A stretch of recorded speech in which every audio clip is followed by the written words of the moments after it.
बातें करते हम खेतों की और उसके रखवाली की, बाग बगीचा फल फूलों और फसलों की हरियाली की।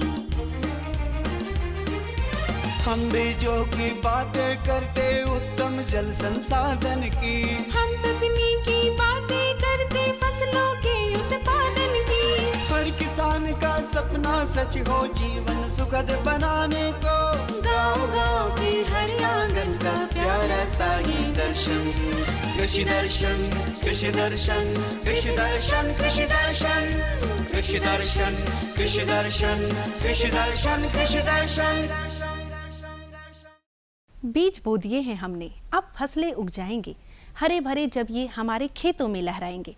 कीटों से बचाकर हम पैदावार बढ़ाएंगे, मंडी में पहुंचा के अपने मेहनत का फल पाएंगे। हम हैं किसान, हम गर्व से कुशल किसान कहलाएंगे। कार्यक्रम कृषि दर्शन में आप सभी किसान भाई बहनों का स्वागत है। मैं हूं नमिता। कार्यक्रम की शुरुआत हो चुकी है, तो बिना देर के हम देखते हैं कृषि समाचार और जानते हैं मंडी में सब्जियों का क्या है भाव, साथ ही साथ मौसम का कैसा रहेगा मिजाज। नमस्कार, कृषि समाचार में आपका स्वागत है। मैं हूं शशि। आइए देखते हैं आज कृषि समाचार में क्या है खास। पथरीली जमीन में वन वृक्ष के पौधे लगाएं। मत्स्य और पशुपालकों को किसान क्रेडिट कार्ड ऋण योजना का मिलेगा लाभ। तोरी की खेती के लिए अनुशंसित प्रभेद में लगाएं पंचाली। अब समाचार विस्तार से।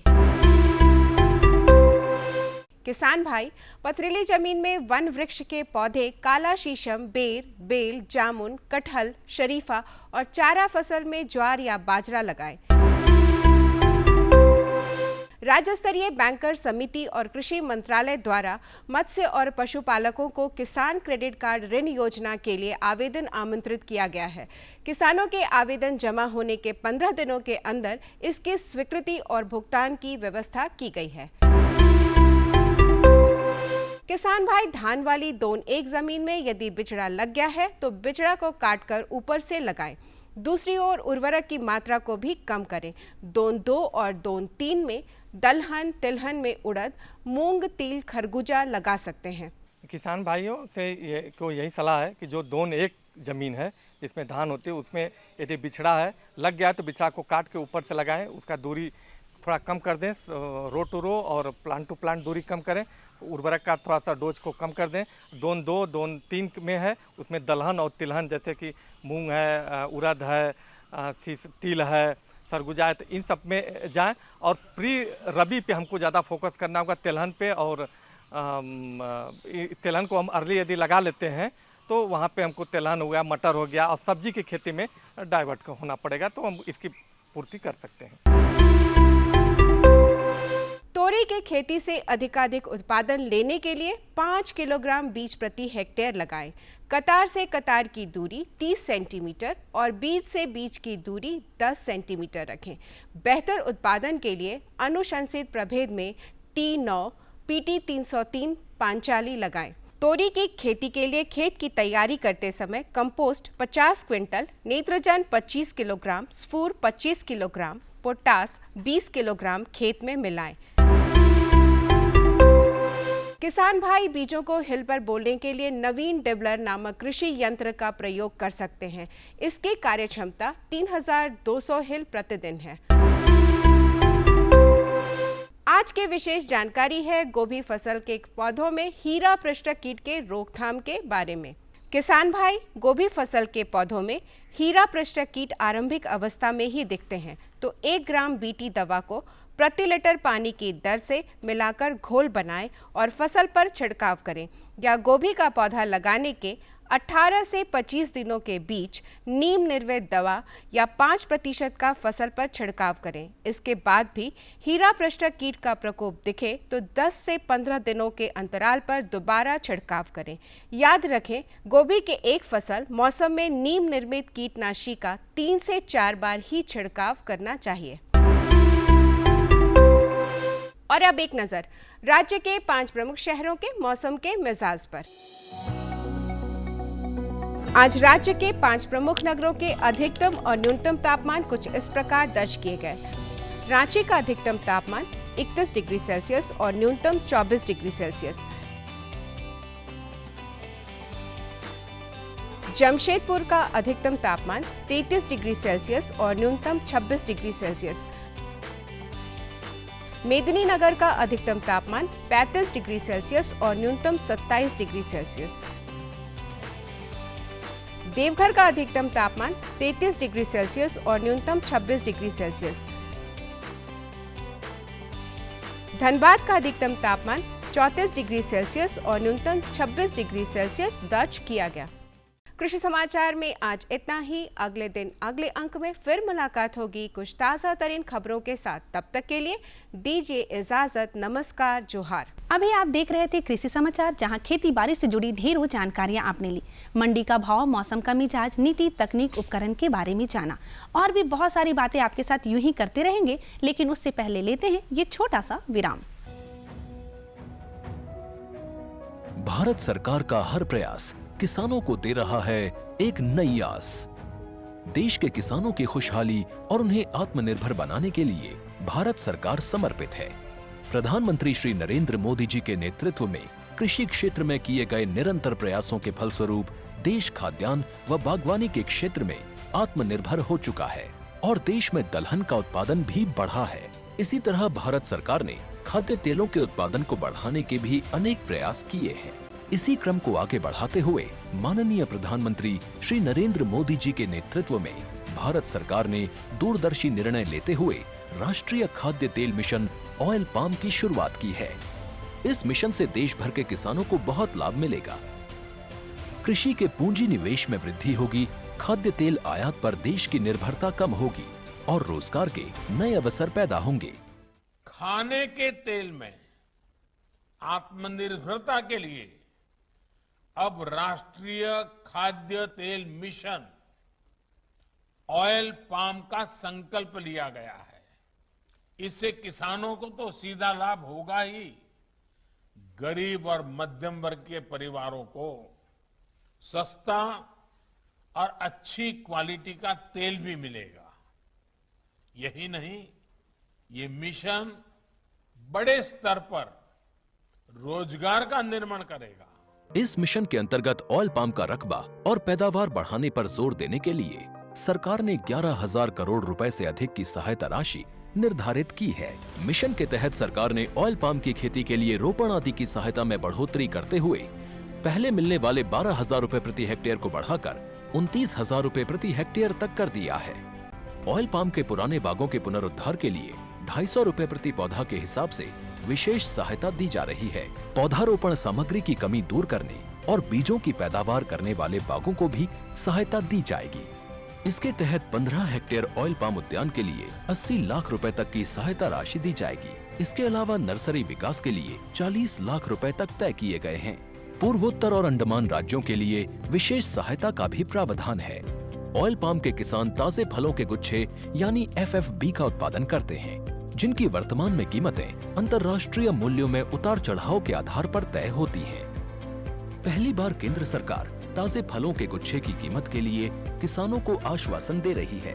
ये व्यवहार्यता मूल्य यानी VP कहलाएगा, यानी किसानों को कोई घाटा नहीं होने दिया जाएगा। व्यवहार्यता मूल्य VP तय करने की शुरुआत 1 नवंबर से होगी और अगले वर्ष 31 अक्टूबर तक जारी रहेगी। इसे ऑयल पाम वर्ष कहा जाएगा। इस योजना के तहत वर्ष 2025-26 तक ऑयल पाम का रकबा 6.5 लाख हेक्टेयर सृजित करने और कच्चे ऑयल पाम की पैदावार वर्ष 2025-26 तक 11.20 लाख टन पहुंचाने का लक्ष्य निर्धारित किया गया है। सरकार के इस महत्वपूर्ण निर्णय से देश में ऑयल पाम की खेती करने वाले किसानों में विश्वास पैदा होगा और वे खेती का रकबा बढ़ाएंगे। इस तरह पाम ऑयल का उत्पादन भी बढ़ेगा, जिससे किसानों की आय बढ़ेगी और ग्रामीण अर्थव्यवस्था भी सुदृढ़ होगी। जो भी किसान भाई बहन मटर की खेती करने जा रहे हैं, उनके लिए आज का ये अंक है खास, क्योंकि आज हम आपको बताएंगे कि मटर की आगाद खेती हम कैसे करें। तो बिना देर के आइए देखते हैं। किसान भाइयों, किसी भी फसल की आगाद खेती बाजार में उसके उत्पाद के मूल्यों को बढ़ा देती है।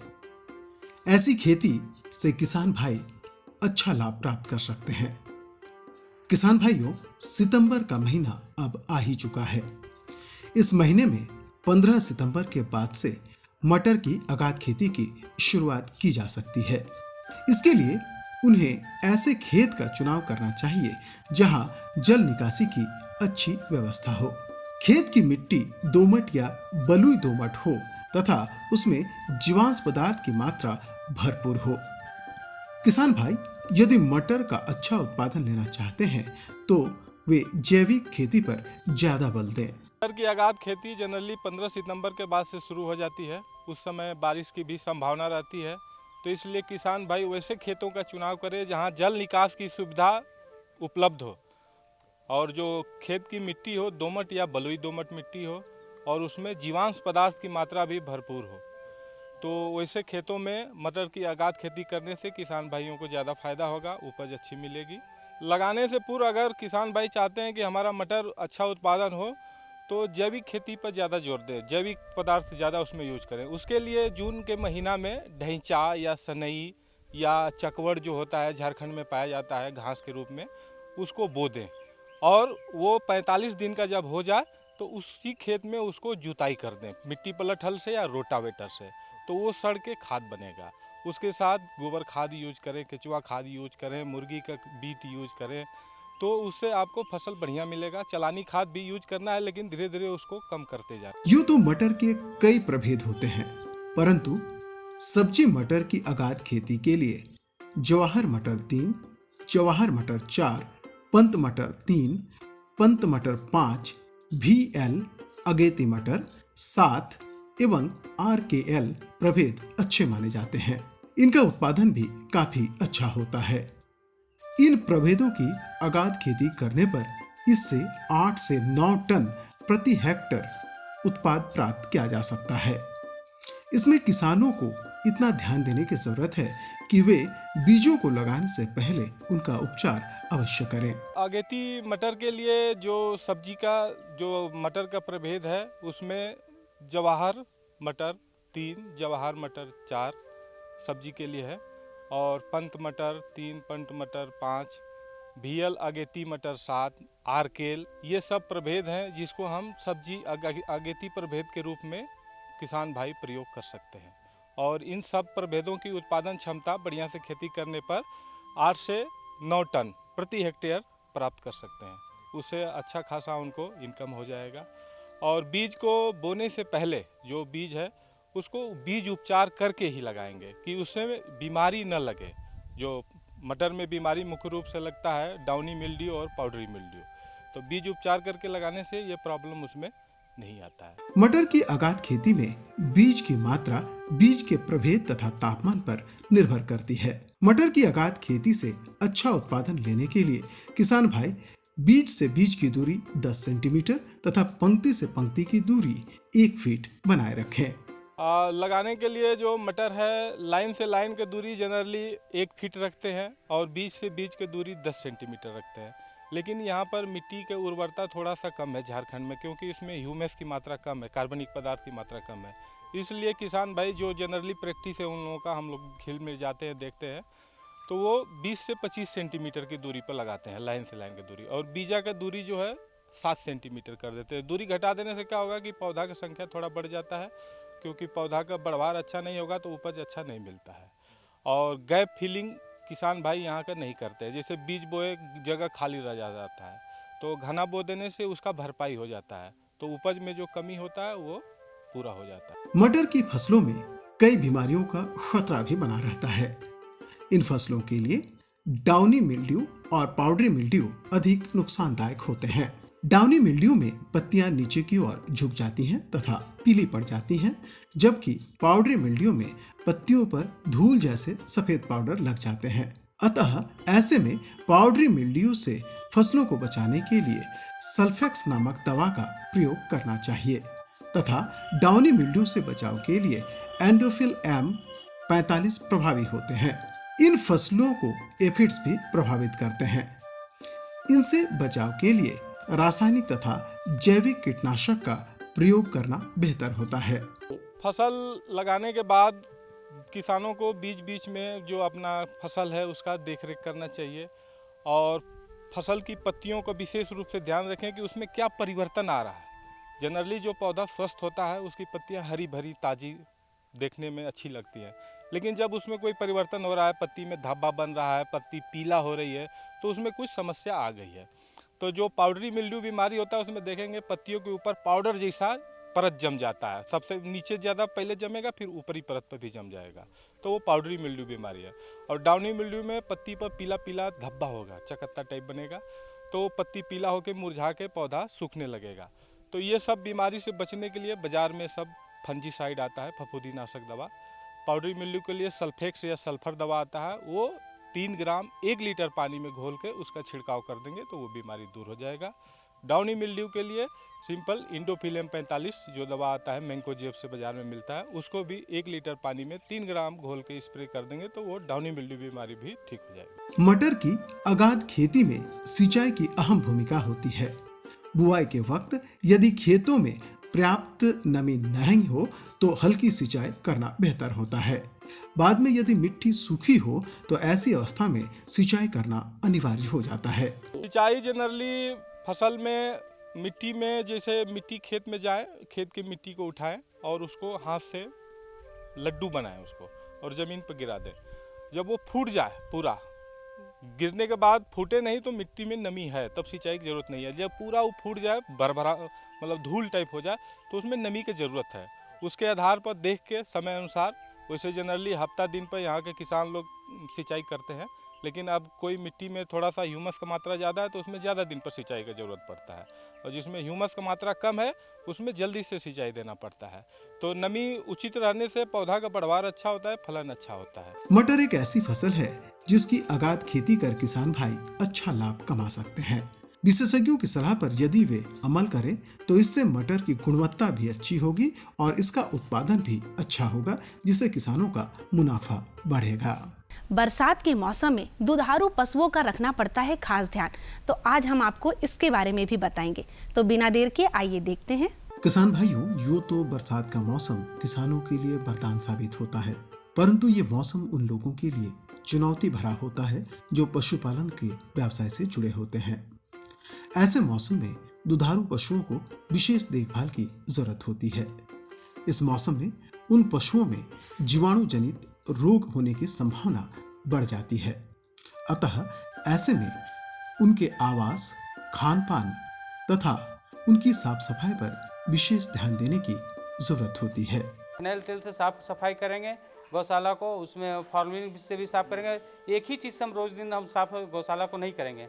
एक चीज़ से अगर रोज दिन से गौशाला साफ करेंगे, जैसे कि मान लीजिए हम लोग फिनाइल तेल हुआ, तो फिनाइल तेल से रोज दिन नहीं साफ करेंगे, कभी कभी हम लोग उसको चेंज करेंगे, डिटॉल पानी से भी साफ करेंगे, सेवलॉन से साफ करेंगे, और फॉर्मेलिन वगैरह भी से साफ करेंगे। जिससे क्या हो कि बैक्टीरिया, एक ही दवा से बार बार बैक्टीरिया का सफाई करने से क्या होता है कि उसमें दूसरा बैक्टीरिया उसमें ग्रो कर जाता है, तो उस बैक्टीरिया को ग्रो करने से रोकने के लिए हम लोग उसको रोकते हैं। जैसे थनैल का बीमारी अगर पेशाब और गंदगी में बैठ जाती है तो उसमें बहुत सारा बैक्टीरिया ग्रो करता है, जिसके चलते थनैल की बीमारी हो जाती है।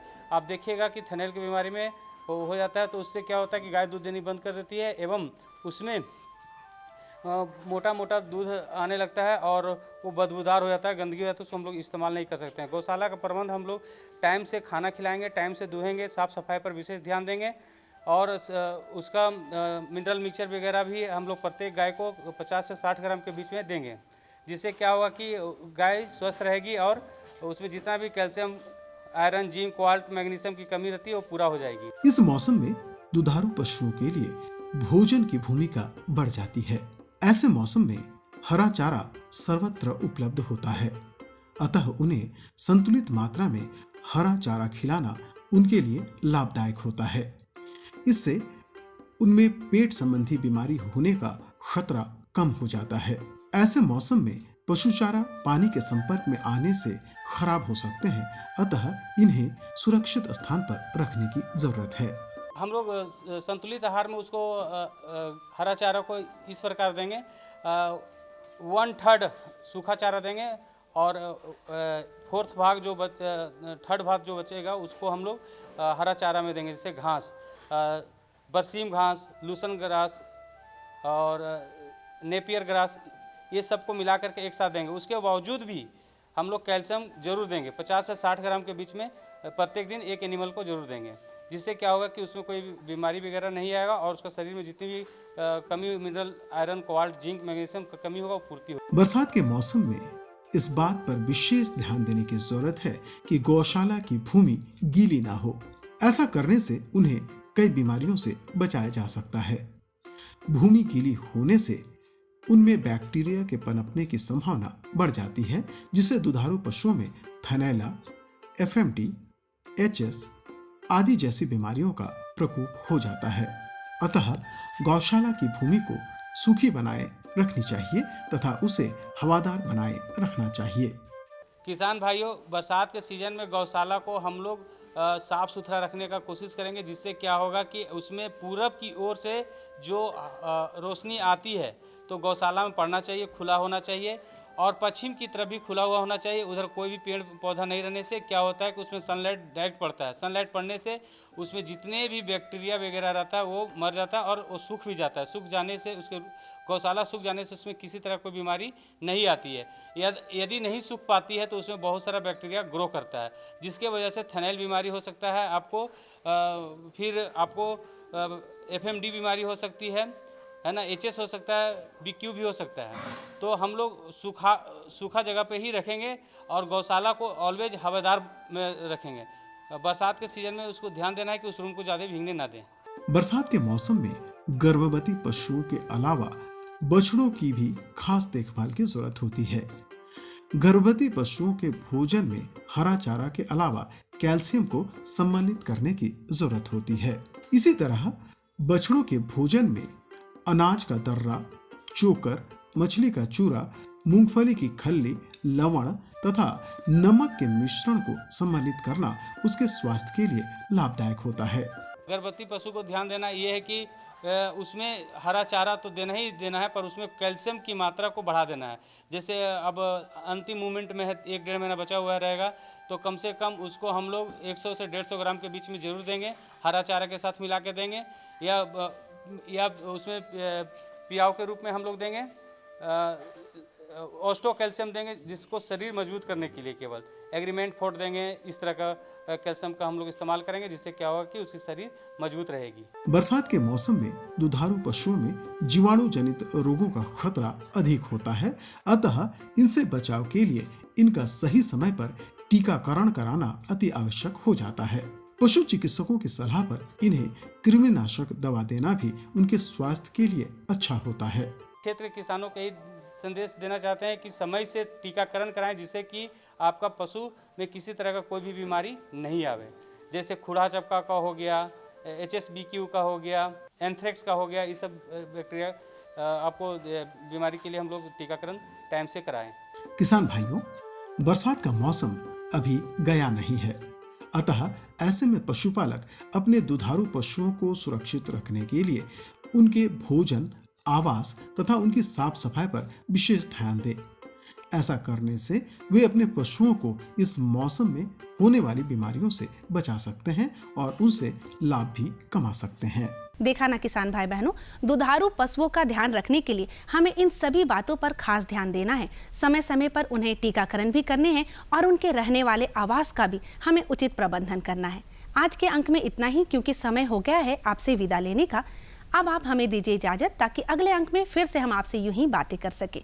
जाने से पहले आप हमारा पता लिख लीजिए। हमारा पता है कार्यक्रम कृषि दर्शन, कृषि प्रकोष्ठ द्वारा केंद्र निदेशक, दूरदर्शन केंद्र, रातू रोड, रांची, पिन संख्या 834001। अब आप मुझे और हमारी कृषि दर्शन टीम को विदा दीजिए। जोहार।